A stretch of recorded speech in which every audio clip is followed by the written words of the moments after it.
Jaallattoota boonitiub guddaa isin jaallanna guddaa isin kabanya Ingiliffaan maal jechuudha Ingiliffaan isin ibsadhee wallaale akkasin baay'ee nu jaallattan akkasin baay'ee isin jaallannu baay'ee abdii guddaa qabna kolpaan keenya har'aa dooktarii isin baay'ee jaallattan dooktarii yeroo marfee isin waraanullee ammattanii amma fayyitan dooktarii karaa fuula feesbuukii karaa fuula tiivii karaa fuula maskootaa foddaa hundumaarraan bahee barsiisaa jiruudha garuu dhiyeenya kana Incha minamne baay'ee nu arsee ture Dr Nafyad Getu nama wallaaltan injirtani Dr Nafyad Getu kolpaan ki godha Dr Nafyad Getu waan baay'een jedhagaati akkuma duriitti godha amma xumura video kanatti deeqa kudha yoo ta'e deeqa kudhan deeqa 20 deeqa 20 teessanii hordofuun dirqama keessan YouTube kana subscribe orrin goone cubbuu isinitti ta'uun jedhulleedha YouTube kana subscribe godha Dr Nafyad Getu sin dabarsa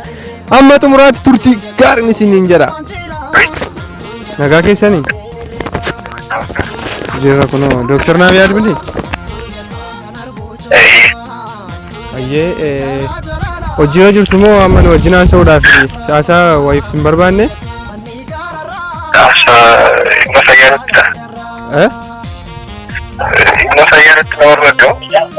dhimmaaf si barbaade maal seetan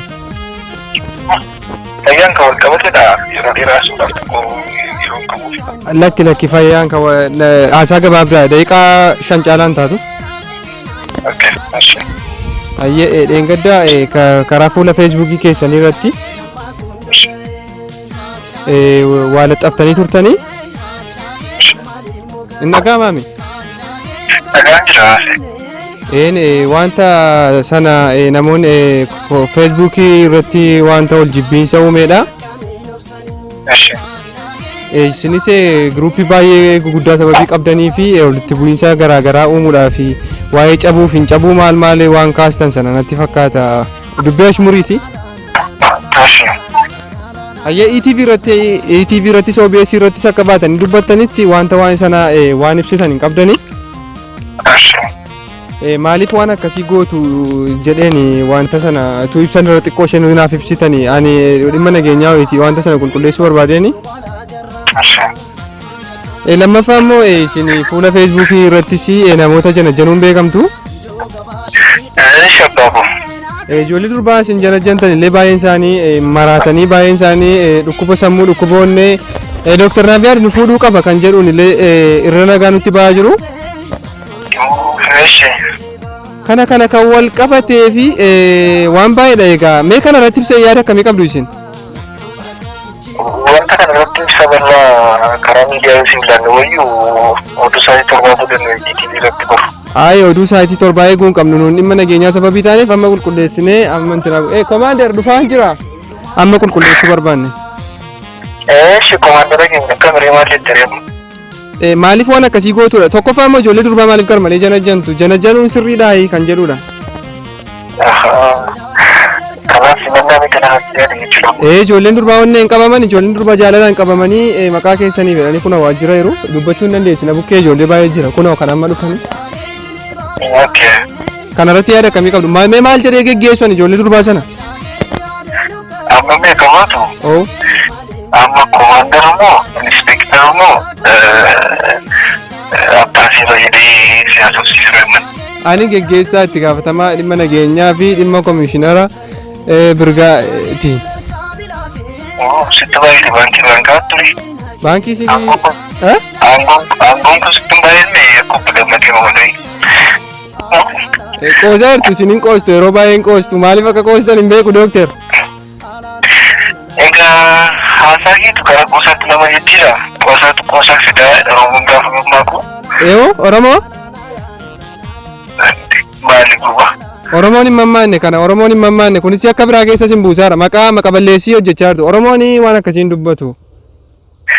kanaaf akka miidhaa nyaatamaa jireenya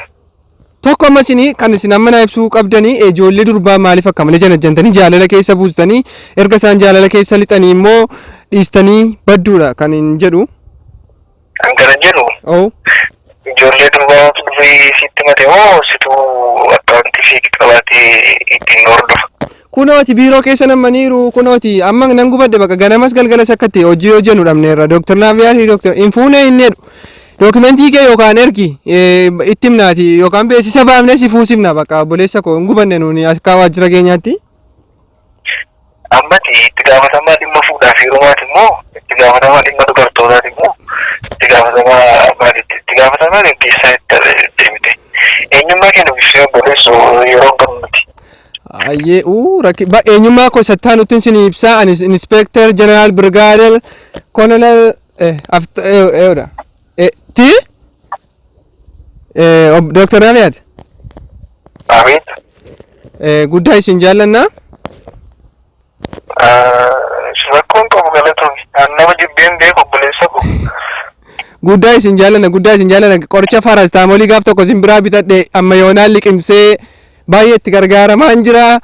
Bishaaniin bulbulee liqimsaa isinillee fayyaatti liqimsaa jettanii immoo bishaaniin bulbulee liqimsaa jira baay'ee dooktarii Oromoon qabu baay'ee isin jaallannaa booniitu biraa isinii bilbilaa irraa. Gurba.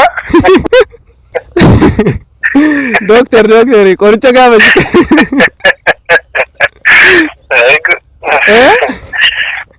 Cara, rakki yeroo goyoomsu kana baay'ee gochuu dandeessu. Baay'ee goyoomtamoo dooktar. Baay'ee goyoomtamoo. Gaariidha. Jawaatu. Ani maa gudii isin kaafu ture garuu beektu hin ta'u deenniise. Ijoollee si haa dadhabne. Dhaloota qaanaa si haa dadhabne beekna. Dhaloota maali? Dhaloota qaanaa? Dhaloota qaanaa dhaloota hindoomiidhaaf dhaloota qaanaa si haa dadhabne. Way biyya keenya gaanii torkiin hin jiru aduu tapha tokko irra taa'ee isinii bilbilaara. Ayyee guddaa galatooma baay'ee isin jaalladha. Thank you. Kabajamtoota jaallattoota booniituub Dr Nafyad xiqqoo ta'eera garuu sirriitti pranking goone akka aduun na gubaarutti pranking goone Dr Nafyad garuu in ta'a ture prankii aasaa tokko taasisuuf hin ture maaliif mucaa koo ajjeestan maal jechuuf hin ture na'uu danda'a na'een irratti cufuu danda'a yoon irratti cufe immoo lafa masii deemee yoon irratti cufe immoo rakkisaa dheeree nama maaliif ol bujunjursinaa waa kennaanitu subscribe gochuun nagatina subscriberiin keenya 920 irra geenye irraa nama 80 bichaan qataa 1k galuudhaa fi maal egaa YouTube ijoollee Oromoo yoo subscribe gootan kan beektu kan nama biraa subscribein baastu kuma tokko galuu beekna waan fedheef subscribe gochuun dirqama share godha Dr Nafyadin nagaan isiniif haa ta'u ittiin jedhee baay'ee isin jaallanna Dr Nafyad beektu isa dhannammaadha footoo isaa yoo barbaaddan karaa jala isiniin kaa guddaa galatooma boonsaan jiru kun immoo eessa daakoorraa mandiirraati ganda duwwaa 8 ciccina kootti argamti gandi duwwaa 10 immoo asiin cina kootti argamti manni hin jiru malee ganda duwwaa 10 jechuun dandeenya caakkaadha manni hin jiru ganda duwwaa 10dha eega YouTube keenya subscribe godhaan intiraa gooda deebii kooti kaameraamaanii kana duukaa ture Yoonaa Dassaalanyi jedhama kanumaadha bakka nan galan lagaan oola